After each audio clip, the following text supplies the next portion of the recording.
আসসালামাইকুম। আমি মেয়ের হোসেন রেসিডেন্সিয়াল মডেল স্কুলের সপ্তম শ্রেণীর নায়করা শাখার ছাত্র। আমার নাম মোহাম্মদ শমীক হাসান। আমি কোটা আন্দোলন সম্পর্কে কিছু কথা বলবো। এই চলমান পরিস্থিতি কোটা আন্দোলন এটি এক ধরনের সুবিধা। প্রথম দিকে সরকার 57% যে কোটা ছিল তা বর্তমানে নেমে এসেছে 7%। তা এখন সাধারণ শিক্ষার্থীদের দেওয়া হয়েছে 93%। আমাদের বড় ভাইয়েরা এই আন্দোলন করেছে। এই আন্দোলনে আন্দোলন করার সময় সরকার একটি কথা বলেছিল যে মুক্তিযুদ্ধের নাতিপুতিরা যদি চাকরি না পায় তাহলে কি রাজাকারে ছেলেমেয়েরা চাকরি পাবে। এ কথা শুনে আমাদের ভাইরা আরও ক্ষিপ্ত হয়ে যায় এবং আন্দোলন আরও তীব্র করার সময় তাদেরকে দমন করার জন্য সরকার পুলিশ নিয়োগ করে। পুলিশের গুলিতে অনেক শিক্ষার্থী মারা যায়, অনেক সাধারণ মানুষও মারা যায়। এর মধ্যে একজন হচ্ছে আবু সাইদ। তিনি নিজের বুক পেতে দিয়েছিলেন গুলি করার জন্য, এই কোঠার জন্য, ওটা আন্দোলন বিরত করার বাধ্যার জন্য নিজের বুক পেতে দিয়েছিলেন। তিনি নিহত হন। তারপর সরকার সেই দাবিটি মেনে নেন। তারপর শিক্ষার্থীরা আবার একটি আন্দোলন দাবি করে যে যারা শহীদ হয়েছে তাদের জন্য বিচার করা হয়, কী কারণে তারা মারা গেল তার বিচার করা হয়। সরকার এই দাবিটি মেনে নেন। তারপর আবার তারা আন্দোলন করার সময় সরকার আরও পুলিশ নিয়োগ করে গোলাগুলি করতে বলে। সে সময় শিক্ষার্থীরা আন্দোলন করতে বলে, তখন শিক্ষার্থীরা বলে সব দাবি ফেলে এক দাবি করতে হবে, যা সরকার পতন। এই দাবি করে এবং সরকার বলে এদেরকে আরও গোলাগুলি চালাইতে বলে। তখন তিনি অন্য দেশ থেকেও সৈন্য আনার কথা বলেছিলেন। তখন সেই দিন 5 তারিখ সকালবেলা সকল শিক্ষার্থী সাধারণ জনগণ গণভবনের দিকে আসতে শুরু করে। তখন তিনি সেনাবাহিনীকে দিতে যেতেন গোলাগুলি করতে। তখন তৎকালীন সেনাপ্রধান বলেন, অনেক শিক্ষার্থী তো মারা গেল, আর কত গোলাগুলি করবে, কতক্ষণকে মারবে। এমন করার সময় আমাদের তৎকালীন প্রধানমন্ত্রী শেখ হাসিনা এত ক্ষমতা লোভী ছিল যে সে নিজের ক্ষমতা না ছেড়ে আরও শিক্ষার্থীদের মারার কথা বলে। এ কথা শুনে সেনাপ্রধান বলে আর শিক্ষার্থী মারা যাবে না। তখন সেনাপ্রধান বলে, আপনার হাতে মাত্র 45 মিনিট সময় আছে, আপনি কি করবেন করে, আপনি যদি পালাইতে চান এই সময়ের মধ্যে পালান, না হলে আপনাকে আমরা বাঁচাতে পারবো না।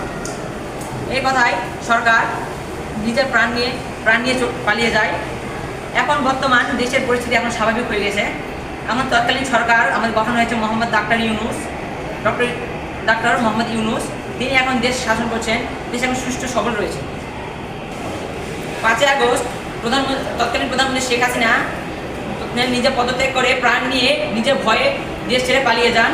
তখন 8 আগস্ট অন্তর্কালীন সরকার ডক্টর মোহাম্মদ ইউনূস শপথ গ্রহণ করে। প্রধানমন্ত্রী শেখ হাসিনা পদত্যাগ করার পর তারপরে 2 দিন কোনো সরকার ছিল না। ফলে দেশে অনেক ভাঙচুর, অগ্নিকাণ্ড, বিভিন্ন ধরনের সন্ত্রাসী কাজকর্ম হয়। আওয়ামী লীগ নেতাদের বাসায় হামলা দেওয়া হয়, তাদের জিনিস ভাঙচুর করা হয়, দেশের সম্পদ নষ্ট করা হয়। এর কারণে দেশে অনেক ক্ষতি হয়। এখন বর্তমান 8 আগস্ট ডক্টর মোহাম্মদ ইউনূস আমাদের অন্তর্কালীন সরকার প্রধান উপদেষ্টা হিসেবে ডক্টর মোহাম্মদ ইউনূস শপথ গ্রহণ করেন এবং বাকি 16 জন শপথ গ্রহণ করেন। এর মধ্যে 2 জন ছাত্র নেতাকেও নেওয়া হয়েছে, নাহিদ ইসলাম এবং আসিফ মাহমুদ। আমরা আশা করি কিছুদিনের জন্য আমাদের এই অন্তর্কালীন সরকার সুষ্ঠুভাবে দেশ পরিচালনা করবে এবং আমরা সার্বিকভাবে এই সরকারকে সাহায্য করার চেষ্টা করব ইনশাআল্লাহ। ছাত্রদের সবচেয়ে বেশি ক্ষিপ্ত হওয়ার কারণ হচ্ছে যখন মাননীয় প্রধানমন্ত্রী শেখ হাসিনা সাবেক, তিনি তখন বলেছিল যে মুক্তিযোদ্ধার নাতিরা বা অথবা ছেলেমেয়েরা কোটা পাবে না তো কী পাবে, রাজাকার ছেলেমেয়েরা। তখন ছাত্ররা আরও খেপে যায় এবং আন্দোলন আরও বেশি করে শুরু হয়। পরে ছাত্ররা 9 দফা দাবি জারি করে এবং এই 9 দফা দাবি যখন সরকার মেনে নেয় না, তখন ছাত্রদের একটা দাবি ছিল, সেটা হচ্ছে দাবি 1 দফায় স্বৈরাচারের পরিবর্তন, এইটাই লাগবে। তখন সবাই একটা ছিল যে মার্চ টু ঢাকা, এটা তখন সব ছাত্ররাই গণভবনের দিকে, মানে সবার ছিল যে ঢাকায় যাবে, ঢাকায় যে গণভবনের দিকে অ্যাটাক করবে। তখন বাংলাদেশে যে সেনাপ্রধান এবং বিভিন্ন প্রধান আছে সবাই শেখ হাসিনাকে বুঝায় যে ছাত্ররা চাচ্ছে যে আপনি পদত্যাগ করেন। তিনি মানে পদত্যাগ করতে রাজি ছিলেন না। তখন তার বোন শেখ রেহানাকেও বলা হয় যে আপনার বোনকে বলেন যে পদত্যাগ করে, নাহলে আপনার উপর হামলা হতে পারে এবং আপনার একটু জীবনের একটু আছে আর কি, সংকট আছে।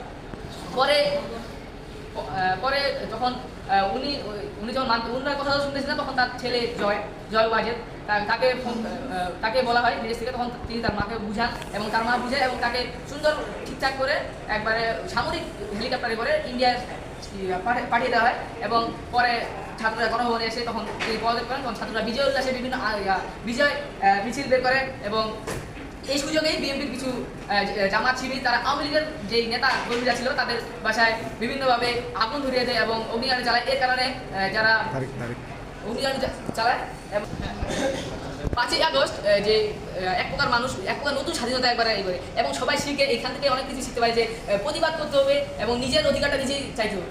এই জন্য মানুষ আর কি স্বাধীনতা লাভ করে অনেক। ধন্যবাদ। আসসালামু আলাইকুম, আমি মোহাম্মদ আব্দুল রেহান, আমি হিমালয় শাখা সপ্তম শ্রেণী মেহেরসান রেসিডেন্সিয়াল মডেল স্কুল। এছাড়া আমাদের দেশে যে আন্দোলনগুলো হলো এর মাধ্যমে অনেক জায়গায় ভাঙচুর হয়েছে, যা একদম ঠিক ছিল না। এবং আমাদের যে ছাত্ররা গণভবনে গিয়েছিল তারা গণভবনে অনেক কিছু ভাঙচুর করেছে, কিন্তু তারা নিজের ভুল নিজেরাই বুঝতে পেরেছে এবং এছাড়াও জনতারাও এই কাজে ছিল, কিন্তু ছাত্ররা তা বুঝতে পারেনি।